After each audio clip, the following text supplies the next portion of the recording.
a Negro boy in the South. We say black now. All right, black. I know all what right, you're talking about. all right. Is it not the same thing? What?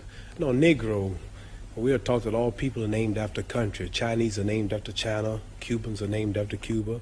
Irish people are named after Ireland. Indonesians named after Indonesia. Japanese are named after Japan.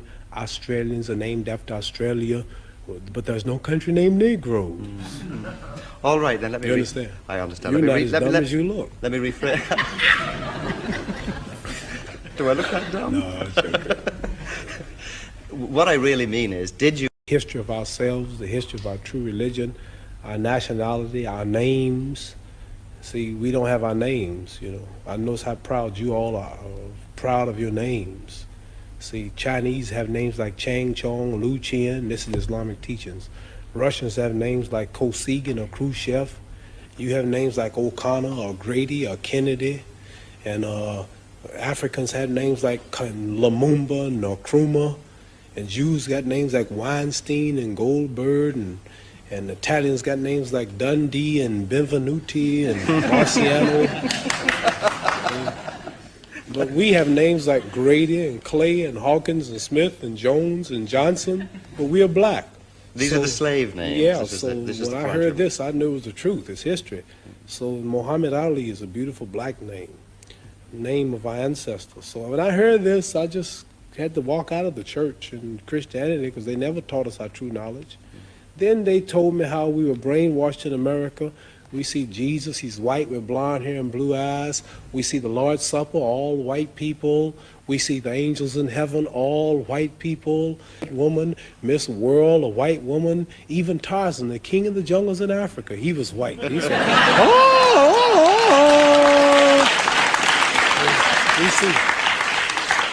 We see a white man swinging around Africa,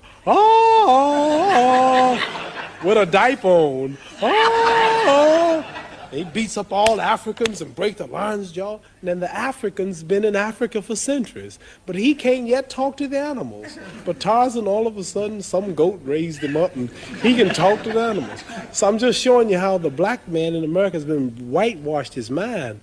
And then we look at the good cowboys, they rode the white horses, and the president lived in a White House. They got TV commercials, White House cigars, white swan soap, King white soap, white cloud tissue paper, white rain hair rinse, white tornado flow wax, white plus toothpaste. The president lived in a White House, and the angel food cake was the white cake, but the devil food cake was the chocolate cake. Everything good was white. And when I heard this, I said, boy, this is the truth. So our religion teaches us the knowledge of ourselves, the knowledge of our culture, the knowledge of our history. It makes us want to be with our own, marry our own, live with our own, clean up ourselves, do for self, quit forcing ourselves in white neighborhoods, but clean our own neighborhoods, makes us proud, makes us identify with our own brothers throughout the world. And after I heard this, being an intelligent man, then like I'm not only a winner in boxing or my stand on the draft, I'm a winner also in the movement that I follow for my people. And the only leader is Elijah Muhammad, who we believe was taught by Allah, God himself, to teach the so-called American Negroes the truth that's been hidden from them for 400 years, which will free them. Has said something which perhaps a lot of us white people have misunderstood. Perhaps you can explain it to me. He said that white men are devils. Yes. What does he mean by that? He means just what he said, the deeds and the works of the man. He says the American devils. The lynching, the killing, cutting the black people's private out, sticking it in the mouth, is what they did to us. Got a book called 100 Years of Lynching, written by white men. Taking black women who was 4 months pregnant, they took us for years and hung us up with the feet and stuck a dagger in her stomach and ripped it and pulled the unborn baby out just to put fear in other slaves. They tied up black people to horses, and 2 horses, and pulled his arms out and pulled his legs out.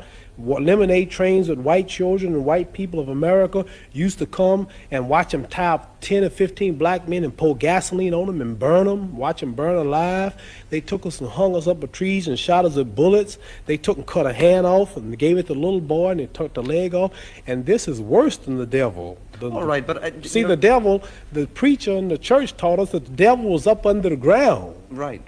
And he'll wait till he died before he burn us up. this white devil in America was worse because he burned us while we was alive. He didn't wait till we died.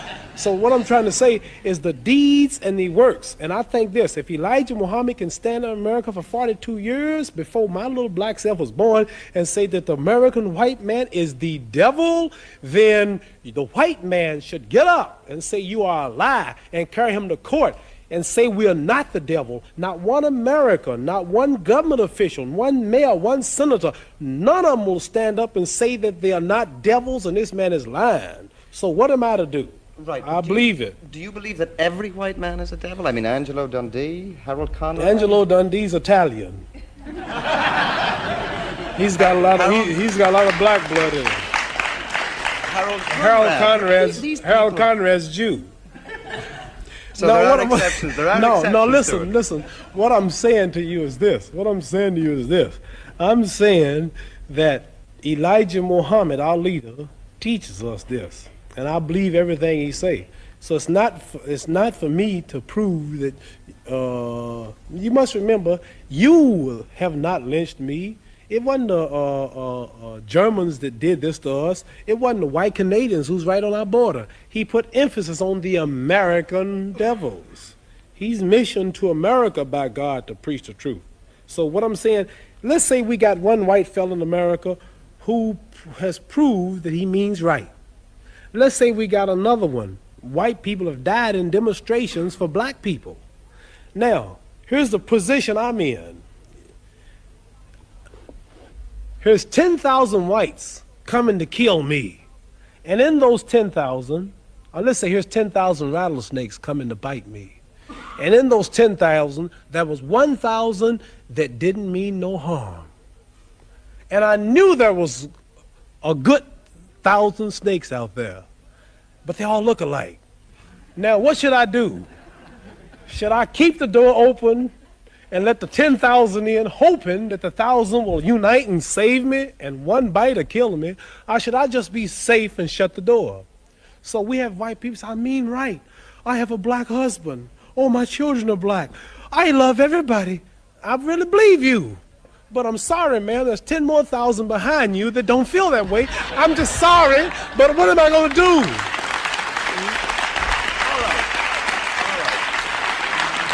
So I like to say this, that I know, I'll bet my hand on my family's life now, that there's some whites that mean right and sorry that they're from this race.